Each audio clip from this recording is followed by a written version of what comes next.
नमस्कार गुरुजनों, मैं राकेश वर्मा आप सभी का स्वागत करता हूं आपके अपने परिवार एसएन गुरुकुल पर। गुरुजनों, आप सभी सक्षमता परीक्षा फेज 1 से उत्तीर्ण लगभग 1,87,000 नियोजित शिक्षक शिक्षिकाएं बेसब्री से इंतजार कर रहे हैं कि आप सभी का काउंसलिंग कब हो, कब नया विद्यालय आप सभी का अलॉट हो और आप सभी विशिष्ट शिक्षक के रूप में पदस्थापित हों, राज्यकर्मी का दर्जा प्राप्त कर लें। लगातार शिक्षा विभाग के द्वारा आश्वासन दिए जा रहे हैं, पर कोई निश्चित तिथि घोषित नहीं किया जा रहा है कि आखिर काउंसलिंग होगा कब। अब आप सभी को बेचैनी बढ़ते ही जा रहा है कि यथाशीघ्र काउंसलिंग हो जाता तो बेहतर होता। कल तक जो सक्षमता परीक्षा का बैकआउट कर रहे थे, विरोध कर रहे थे, अब वे संघ संगठन सक्षमता परीक्षा उत्तीर्ण शिक्षक शिक्षिकाओं का यथाशीघ्र काउंसलिंग कराने की मांग कर रहे हैं विभाग से कि उनके साथ अन्याय हो रहा है। 4 माह गुजर चुके हैं, परिणाम घोषित हुए और अब तक उन्हें राज्यकर्मी का दर्जा क्यों नहीं प्रदान किया गया।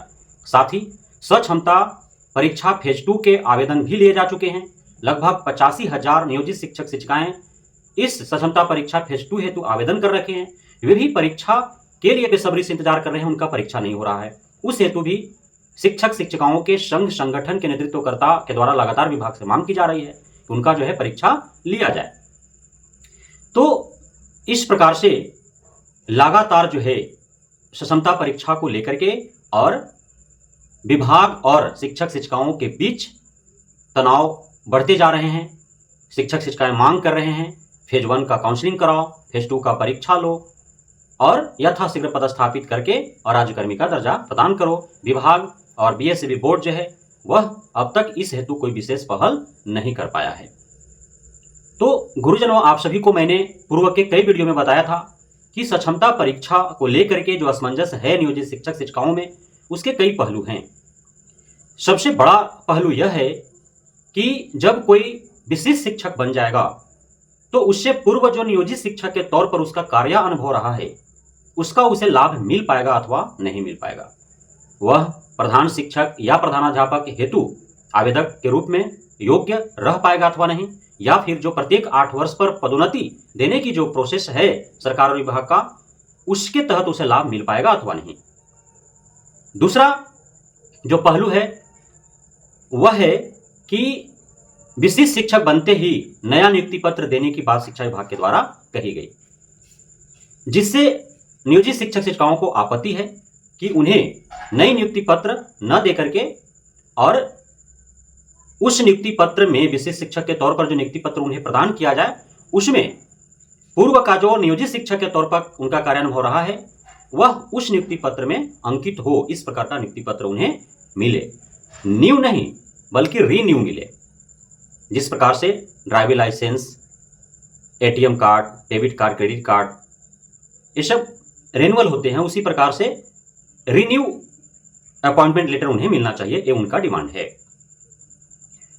उसके बाद नियोजित शिक्षक शिक्षिकाओं को एक और जो असमंजस हैं वह है कि आखिर उनका 26 फरवरी से 6 मार्च तक परीक्षा आयोजित हो गए थे। उसके बाद परीक्षा के उपरांत 15 दिनों के अंदर उनका परिणाम घोषित कर दिए गए।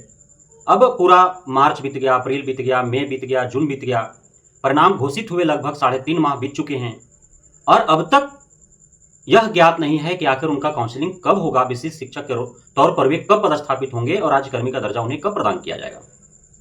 तो इसे लेकर के और शिक्षक शिक्षिकाओं का मांग है कि जिस दिन परिणाम घोषित हुआ है उस दिन से ही उन्हें विशिष्ट शिक्षक का दर्जा मिलना चाहिए, उस दिन से ही उन्हें राज्यकर्मी का दर्जा मिलना चाहिए और राज्यकर्मी को मिलने वाले वेतन है, भत्ता है, अन्य अलाउंसेज है, जो भी लाभ हैं, वो सब परिणाम के दिन से ही मिलने चाहिए।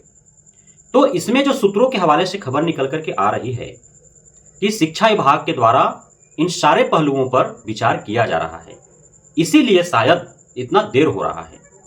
शिक्षा विभाग के नवनियुक्त एसीएस डॉक्टर एस सिद्धार्थ पूर्णतः वे शिक्षक शिक्षिकाओं छात्र छात्राओं के हित में फैसला लेने, उनके अधिकारों को, हकों को संरक्षित करने के लिए समर्पित हैं और वे इस हेतु कार्य भी कर रहे हैं। शायद इस वजह से ही लेट हो रहा है कि उन्हें नया नियुक्ति पत्र न देकर के और रिन्यू नियुक्ति पत्र अपॉइंटमेंट लेटर उन्हें दिया जाए। उन्हें उसी दिन से विशिष्ट शिक्षक राज्यकर्मी का दर्जा प्रदान किया जाए जिस दिन से समता फेज 1 का परिणाम घोषित हुआ है। साथ ही उनका विशिष्ट शिक्षक के तौर पर पदस्थापित होने के उपरांत भी नियोजित शिक्षक के तौर पर जितने दिनों का उनका कार्यानुभव रहा है उसका फायदा उन्हें मिलना चाहिए। ये मुख्य 3 बिंदु पर विचार चल रहे हैं। अब पदस्थापना को लेकर के, पोस्टिंग को लेकर के, चूंकि डिस्ट्रिक्ट अलॉट हो ही गए हैं, लगभग 92% शिक्षक शिक्षिकाओं को उनका होम डिस्ट्रिक्ट फर्स्ट चॉइस ही मिला है लगभग। अब इसमें भी शिक्षा विभाग की कोशिश है कि नियोजित शिक्षक शिक्षिकाओं को मानवता और नैतिकता के आधार पर ही विद्यालय अलॉट कर उनको पोस्टिंग किया जाए, जिसमें दिव्यांग शिक्षक शिक्षिकाओं पर जोर दिया जा रहा है, महिला जो शिक्षिकाएं हैं उन पर जोर दिया जा रहा है, दंपति शिक्षक शिक्षिकाएं हैं उन पर जोर दिया जा रहा है, जो प्रौढ़ हैं बुजुर्ग हैं उन पर जोर दिया जा रहा है।